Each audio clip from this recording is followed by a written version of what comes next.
All right, in this video, we're going to be doing a lot of detail work with our coloring.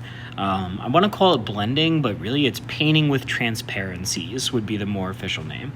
As you can see, I'm not quite done my project yet. This takes a lot of time to do. I still have the bottom left side to finish, but I want to show you what it looks like with before and after first. So on the top side with the clouds, and then also the buildings on the right, take a look at what it looks like now. And here is it without any detail. So this is the color base coat, and then by adding the transparencies, you get a lot of detail. If I zoom in on certain parts, you can really start to see what it looked like before and what it looks like now. Again, you can go, I worked really zoomed in like this to that. So I want to show you how to do that. And just like we did with the color base coat, you're always going to work from the background up. This way you don't accidentally have to like redraw anything because it goes over it. All right, so first things first is layer management. If you look here on my right, let's just double check that everything is in place. So top three layers, I have the black outline, I have my clouds, I have my tree. I'm gonna hide those two for right now though. Then I have my original photograph right here. Below this one, I have my new layer with all the blended colors. I'm actually going to now get rid of that though for the remainder of this demonstration. And then below your photograph, or maybe even above your photograph, you might have your color base coat, okay? So now that we have our layers in place, here comes step one. Once your color base coat is complete, you're going to make a new layer by hitting the plus sign on the top. And you want this layer directly above the base coat. So there's the base coat, and we're gonna put this, make sure this new one is literally right above it, okay? All right, the first part's pretty easy actually, and it's just going to be merging colors around from the clouds. The more detailed you did your clouds, the easier it's actually going to be for this part, and it can go pretty fast. So, brush settings. Stick with the legacy paintbrush for this.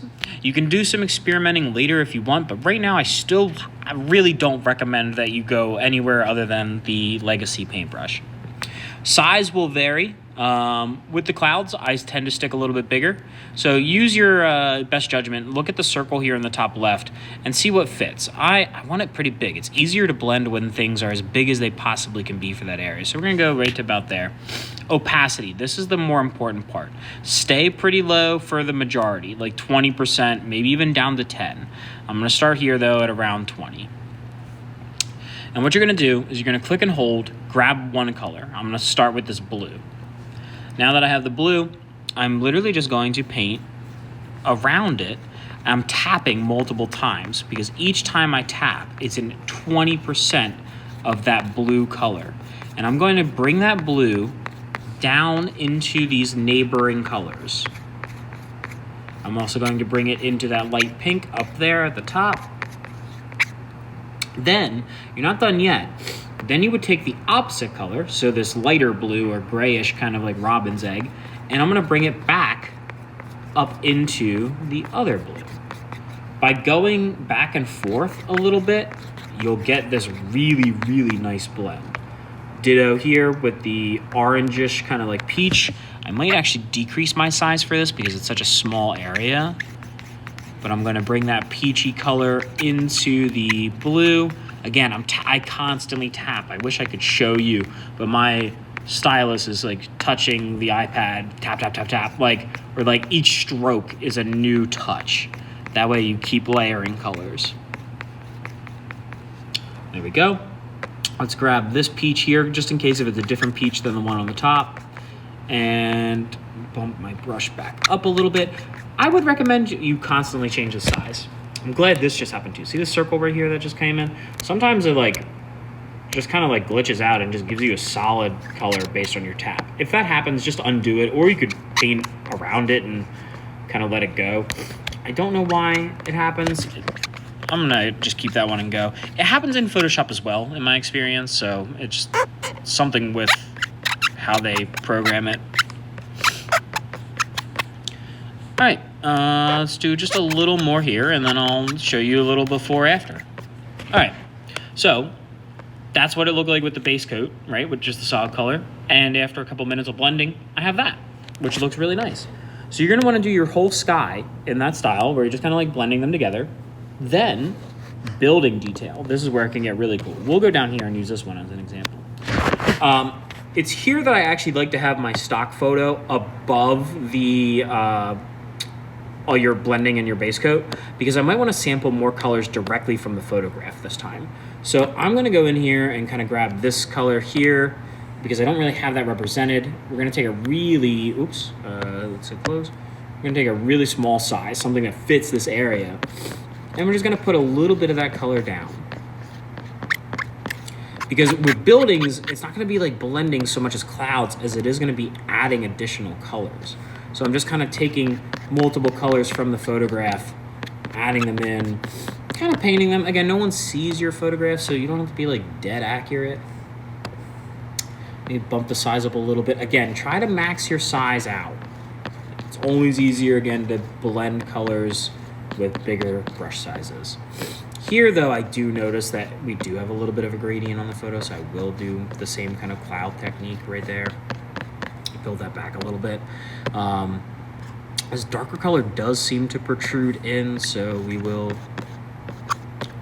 build that up a little bit around the edge, and maybe I'll take some of the light back into it. Yeah, let's do that. We'll grab this and we'll just kind of like try to even that out a little bit here, maybe even big boy size. As you can see, this part is going to be the longest part of the project for most of us, but this is where it just looks phenomenal by the time we're done. All right, now, detail. I'm going to take a really dark color, even though it's not what I want. What I want are these strokes right here, these lines, but I'm gonna just sample this dark color just because I think it'll be easier with that. I'm gonna decrease my brush size really tiny, like we're talking 1, and I'm gonna up the opacity a lot, something to like 50 this time. And I'm just going to make really nice little lines here and there. I won't do the whole thing just to speed up the video, but once you have like this amount of stuff, I can go back in here, grab my color, increase the size, lower the opacity back, and do a little bit of blending on them to not make them like so rigid anyway. And this way when I zoom out, I think it'll actually look pretty good. I hope anyway. Let's check and see if I did a decent job. And these down here in the bottom, I want them like pretty much gone. All right, ready? Zoom out. Yeah, looks pretty good. I'm still 200% zoomed in right now. So, ready?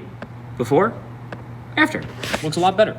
So each part you kind of want to treat as its own little mini thing and spend about like, 2-3 minutes on each little individual part. And by the end, you'll have that result that I had prior. All right, guys, that's it for this video. We're going to take a lot of time to do this, so do not feel rushed at all. This is the major 4th marking period project, so no rush whatsoever. All right, take care.